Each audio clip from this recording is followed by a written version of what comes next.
Welcome to the show. I have a great show planned for you this week. Later on, I'll be joined by Mitch Vingle, new public relations strategist at Wheelhouse Creative in Wheeling, former writer for the Gazette-Mail in Charleston, and longtime journalist, back-to-back winner of the the Columnist of the Year award for the West Virginia Press Association. But first, we'll get to some of our usual features. And impeachment proceedings are underway in the West Virginia Senate with respect to Supreme Court justices, and taking some interesting turns. The House so-called managers tried to strike a deal with Justice Workman and Justice Walker, and apparently that was rejected by Senate leadership, saying that, hey, there's no room for you to make a deal. There's no procedure for that you've brought these charges before the Senate. Now it's up to us to have a trial. So that's what's going to happen. And interestingly, even apparently Justice Robin Davis, who has resigned, will also be subject to impeachment proceedings in the Senate, with the Senate saying that one of the consequences of being convicted or found guilty would be that she could never run for public office again, so they feel that they need to still have those proceedings. I'm not real thrilled about that. I mean, Justice Davis has served the state for a long time. She's resigned with no apparent intentions of running again. I don't like the idea of spending taxpayer money on trying someone that's already resigned from the position that you're saying that you're going to impeach them from. I think that's just a waste of money and time, and our resources could better be served. But apparently that's what they intend to do. So we'll continue to keep an eye on those proceedings. But in the meantime, of course, now this election in November will include two spots for the West Virginia Supreme Court on the ballot, what are being referred to as the Division I seat and the Division II seat now. And don't forget to register to vote. You still have time to do that. It's important that we go out to the ballot box and cast our ballots. It's one of the things that's the benefits we have living in democracy is the right to vote. So make sure you exercise that right. But some of the leading candidates now are emerging in those races. With respect to Division I, Tim Armstead, who was appointed by Governor Justice, who just resigned as Speaker of the House to be able to run for this Supreme Court seat and take the appointment to the interim seat, will be running in Division I. Also opposing him as one of the leading candidates is Judge Joanna Tabbitt, who is a judge in Kanawha County down in Charleston. And then in Division II, Evan Jenkins, who was also recently appointed by the governor to fill that seat, who is a current member of the U.S. House of Representatives and was a current member and had to resign from that position in order to take this spot. And he would have been leaving that seat anyway because he did not run for re-election because he instead ran for the U.S. Senate. He'll be opposed by a number of people, but one of the leading candidates that's emerged is Jeff Kessler, former West Virginia Senate president from right here in the local area, Marshall County. And these folks have kind of emerged as the front runners in each race. And I think it's important to understand that as a lawyer, what I want to see are justices that have been around the law, have practiced law, have been judges that understand the law. And that's one of the concerns that I have. When you look at that Division I race, you have Tim Armstead and Judge Joanna Tabbitt. And Judge Tabbitt, obviously by her name, has been a judge. She also practiced law, notably for defense firm. Not the kind of law that I practice, but that I go against normally. But I have a lot of respect for her and think that she's been a fair judge and that she would be a fair justice.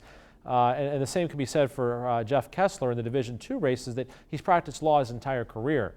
He's been around the law, involved with the law, has been to trial, has been in hearings, in the courtroom, understands what it means for people to be on one side or the other of a case. Whereas Evan Jenkins, his law license wasn't even active for a number of years over the past decade or so. Had an inactive license, wasn't even an active lawyer in the state. So instead was a politician. And when you think of Tim Armstead, you think of Evan Jenkins, you think politicians, the first thing you think. And I don't know that that's what we want in our judiciary. What we want is to take politics out of the judiciary. We want people that understand the law and have been around it and understand what it means for justice to be done to get a fair shake. And that's not to say that politicians can't understand that, but it just makes it more difficult because they're used to running for elections, not necessarily deciding what's fair and what should be done under precedent and interpreting the law and things of that nature. So it'll be interesting to keep an eye on these races and to see what comes about these, but do register to vote because it's important. A community event that I want to mention, I just came a little while ago before coming to the show to the United Way Day of Caring, and I had Jessica Ryan, the executive director of the Upper Ohio Valley United Way, on the show last week, but I got to experience firsthand today what this is all about. And wow, I mean, the day started off at the White Palace during the 7 o'clock hour with the breakfast, and there were over 300 volunteers there, close to 350 volunteers. They were going to go out to different agencies throughout the area and do whatever needed to be done there. They'd be given certain assignments, whether it be clean or paint or rearrange things or whatever it needed to be done. But to see all the volunteers that were giving their time and going away from work, and the businesses and companies that are allowing their employees to leave work for the day to do that was just really tremendous. So check out how you can get involved in that next year. It's the United Way Day of Caring. I'm sure if you call the United Way, they'll give you details on it, and you can give financially, or you can give your time, more importantly, to these many agencies and programs that need help, and it's just given a day of your time. So a big shout out to all the folks that volunteered for that. Congratulations to you all, and good job. Lastly, I want to talk about a quote. This one comes from Senator John McCain. Recently passed away, and a lot of attention drawn to his funeral and his life as an American hero, really. And I thought that this quote by him was particularly appropriate at this time in our country. He said, our shared values define us more than our differences. And acknowledging those shared values can see us through our challenges today if we have the wisdom to trust in them again. And that's, one of the things that I think was really great about Senator McCain is that, there were times that, he bucked his own party. There were times that he made some difficult choices that maybe party leaders weren't real happy about, because he believed in America more than he believed in any given party. And I think that if we can really look at what joins us together, what we have in common, and focus more on that our country would be much better off. So great quote by Senator McCain there. May he rest in peace, and may we remember his wise words. We need to take a break. When I come back, I'll have my guest Mitch Vingle with me. Stay with us here on the Jamie Bordas Show. When reviewing your oil and gas offers or royalty check statements, do you wonder, am I being offered a fair amount? Do I feel comfortable reading the statement? Do I have peace of mind? If you answered no to these questions, you need Bordas Mineral Management. Our passion is helping mineral owners protect and expand their mineral wealth. Our examiners tell you whether you're being treated fairly and getting paid what is rightfully yours. Bordas Mineral Management. Be protected. Have peace of mind.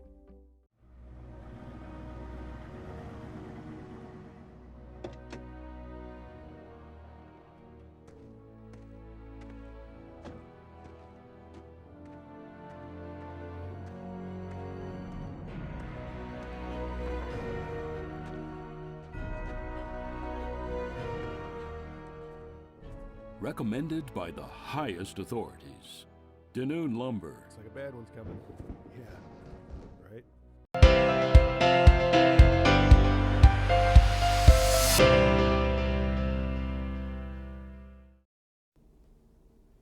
Welcome back to the show. This is my favorite time each week when I have a guest with me, and this week's no different. I have with me Mitch Vingle, who has recently accepted a position as a public relations strategist at Wheelhouse Creative in Wheeling, former sports writer, editor, longtime follower of many people who have followed him for a long time, writing about WVU sports. Mitch Vingle. Mitch, thanks for being here on the show. Oh, it's great. We're on the same team now. It's awesome. Yeah, obviously, you've been at this for a long time, the journalism world, and now kind of a second career for you. Still touching on some similar things with public relations, but leaving the press box now and switching to kind of for the last part of your career here to doing something different. Yeah, I said I'm the new kid at school, but I'm really excited.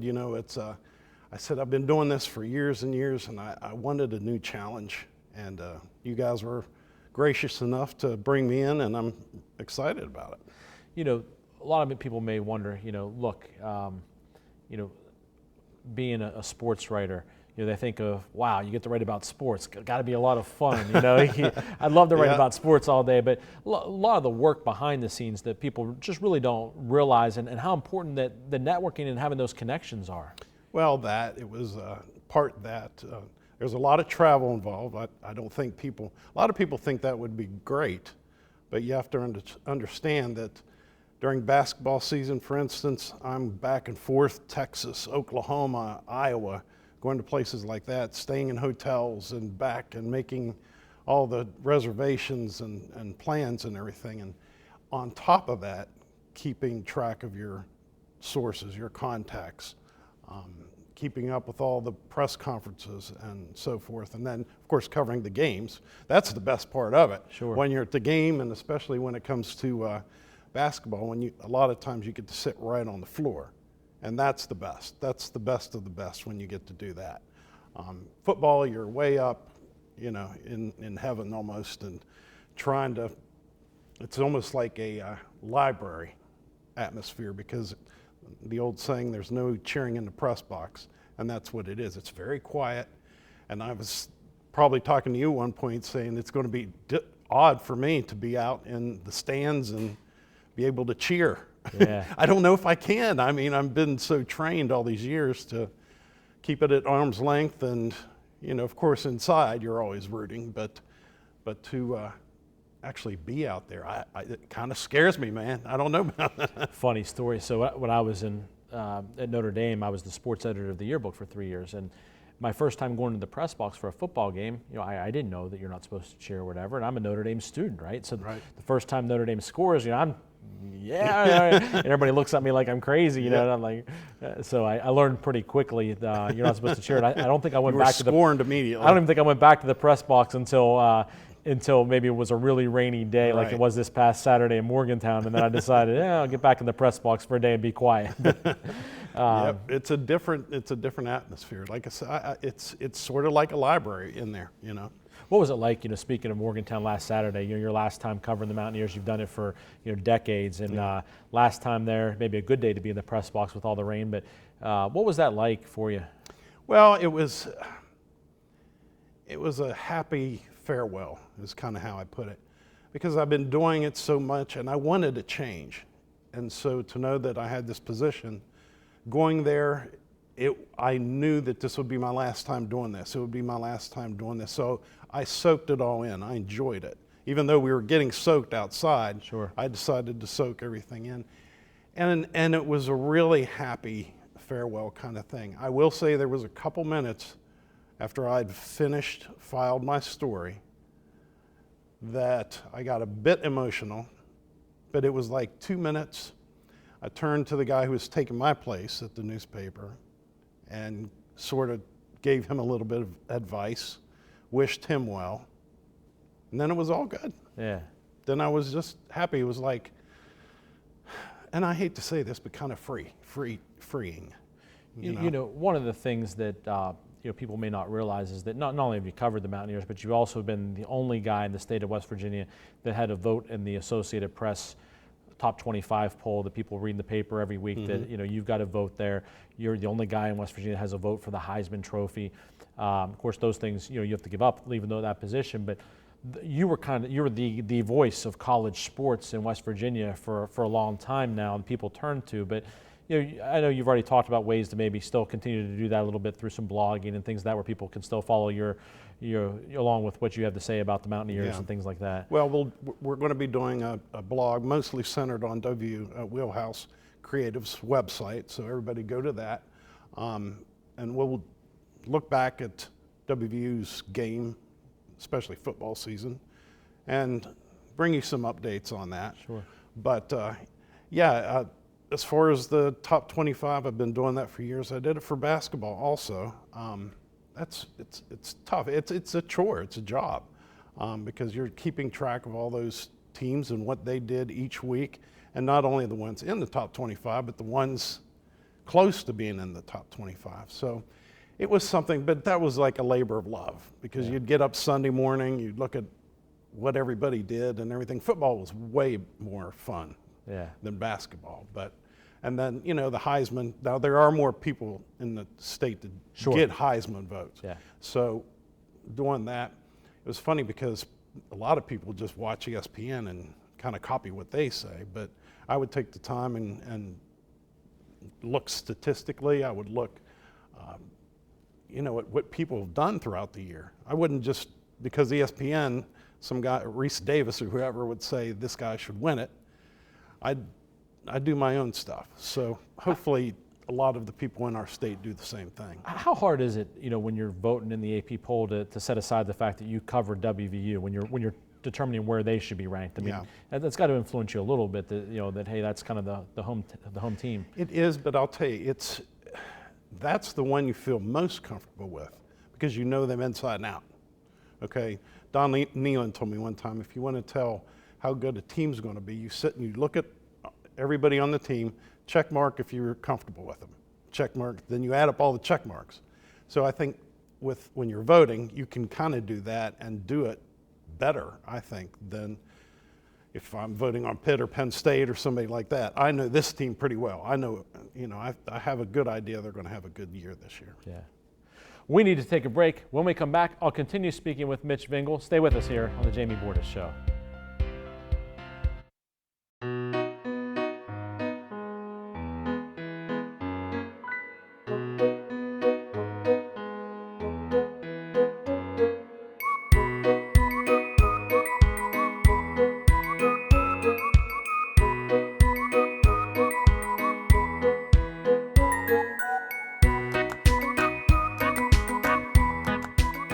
You earned it. Let us help you save it. Belmont Savings Bank. Focused on your future. So, how was your first day? Long. So, Josh asked me about you. Daddy's home. Go get him.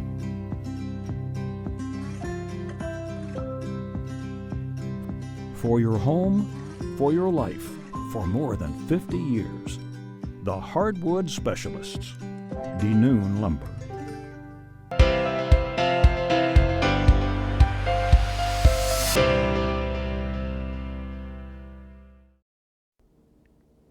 Welcome back to the show. I've been speaking with my guest this week, Mitch Vingle, new public relations strategist at Wheelhouse Creative, former journalist, long time with the Charleston papers. And Mitch, I mentioned earlier, those relationships and how important that is really in any business walk of life or anything. But, relationships have been a big part of what you've done through the years. Oh, absolutely. And I think as a journalist, the number one thing is your word. If somebody says this is off the record, then it's off the record. You never stab anybody in the back, and as long as you go about it and treat people with respect and listen to what they say, I think that serves you very well going down the road. And we've talked about all the contacts that I've been able to. Well, it's been great. It's been fun to be able to run into so many people and develop relationships with those people, and it's just kind of the Christian way, Yeah. And that's just treat people as you would like to be treated, and I think that helps you in a journalism career too. Favorite person you've ever interviewed? Oh gosh, that's tough. I'll tell you, one of the neatest, nicest men I ever met was Lou Carnesecca, of all people. Is that right? The old St. John's coach? The old St. John's coach, and I remember he was deathly ill, and I was just a kid, and he was actually playing his team was playing against Pitt in Pittsburgh, and I was covering him. And I was at the other press conference, and I was running late, and I came over, and here's this young kid, didn't know what the heck he was doing pretty much. And I looked at him and I said, "Coach, I know you're not feeling well." And he said, "Son," he said, "as long as I can sit down and we can talk," he goes, "I'll give you all the time you want." Huh. And at that time, he was a giant. Yeah. I mean, as a little guy, but he was a giant. And just what a gracious guy. And we sat there and talked, and afterwards I turned the tape recorder off and we talked some more. And just a really, really neat man. That was back in the heyday of Big East basketball. That was a long time ago, yeah. That was one of the most fun things that I ever covered, was the heyday of Big East, when I met Patrick Ewing and Carnesecca and John Thompson, and that was the days of Walter Berry, Chris Mullen, and Villanova. Yeah. I met all those guys, Raleigh Massimino. It was that one year that I covered the Big East before West Virginia joined, and what a tremendous year, it was. Best player you've ever seen? In what sport? Let's start with football. Best player I ever saw. I will tell you, the one that made the most impact, I think you had him on, Major Harris, as far as West Virginia University. Maybe he wasn't the best player, but he was the most impactful player that I've ever seen. You could argue Pat White, you know, there's been a lot of guys who've gone on to have longer pro careers and everything, but I think as far as an impact to West Virginia, I think Major Harris was the guy there. What about basketball? Basketball was tough. I mean, if you're talking just West Virginia, because I think narrow it down, because I was a big Jerry West fan. That's one of the things that got me involved was following Jerry West, reading his book. You know, you're aging yourself now. The Zeke from Cabin Creek, yeah. But you know, Greg Jones was great. He really had an impact. Of course, that was when I was in school. But gosh, I don't know. Been some good ones. There have been some good ones, and I think this Kanate kid is really, really fun to watch. He is. Those block shots, and you know, he's just a presence in there. He finds a way to get his hand on that ball. Well, and as far as, you know, Javon Carter, we saw him, hardest worker by far I've ever seen in basketball, and that's college, pro, anything. Let's talk football. Best place to see a game. I know you're in the box usually, but right. You know, best place to, in terms of just the environment, the atmosphere. You know, let's take away Mountaineer Field for a minute. Right. I'm not going to do that to you, but Yeah. just outside of West Virginia. Baylor. Is that right? Tremendous. I would have never guessed that. You go there and they have the best video board that you can even imagine, and it's huge. But first of all, you're sitting up in this beautiful facility. You're looking down, and then on top of that, this beautiful video board, and behind it is the Bezos River. And folks just come up in their boats and park their boats and go to the game. Huh. It's just, I mean, what an atmosphere it is, you know? What about the craziest place you've been? You had to go Yeah, see, that's probably Morgantown, you know, but I'm not out there, so that one's always been tough for me. But I think it's a different environment. Like you go to, say, TCU, it's more of a collegiate, you know, it's just not that crazy atmosphere that we see at times in Morgantown, you know. But on the other hand, it's not as passionate either. Yeah. So, actually, probably Morgantown. Well, it doesn't surprise me Yeah. there. I mean, I've seen a lot of crazy scenes in Morgantown Yeah. through the years from the time I was a kid, and you know, with people going crazy and with big wins, even road wins. You know, I Yeah. remember beating when I was a young kid, being down in Morgantown after beating Oklahoma and things like that on the road, and it was just crazy and Yeah, wild. or It was Miami. a lot of fun. Yeah. But, I mean, you've been, like Notre Dame, it's not like that. No, it's Notre Dame. much It's more much subdued. more, Yeah. yeah, it's much more, you know, like. Yeah. Sometimes they need a little more crazy out there. Yeah, yeah. Well, Mitch, I really appreciate you being on the show. Looking forward to you working and wheeling here Yeah. and with Wheelhouse, and good luck and everything. All right, buddy, I'm really excited. All right. We need to take a break. When we come back, I'll be talking sports, talk a little bit about this week's college football games and what happened with the Steelers. Stay with us here on the Jamie Bordas Show.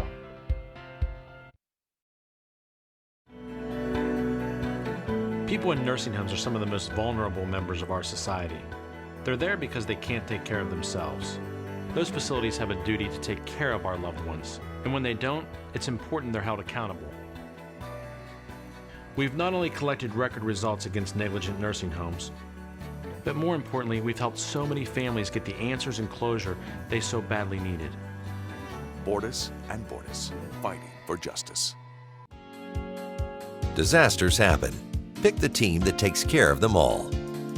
Powered by offices in Wheeling, Morgantown, and Pittsburgh, Panhandle Cleaning and Restoration is ready to handle any size emergency at a moment's notice.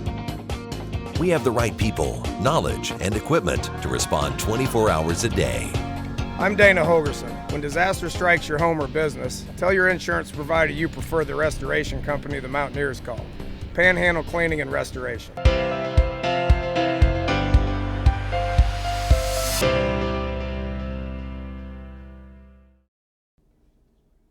Welcome back to the show. Time to talk sports, and we have to start with the Pittsburgh Steelers. What happened in the opener? A 21-21 tie.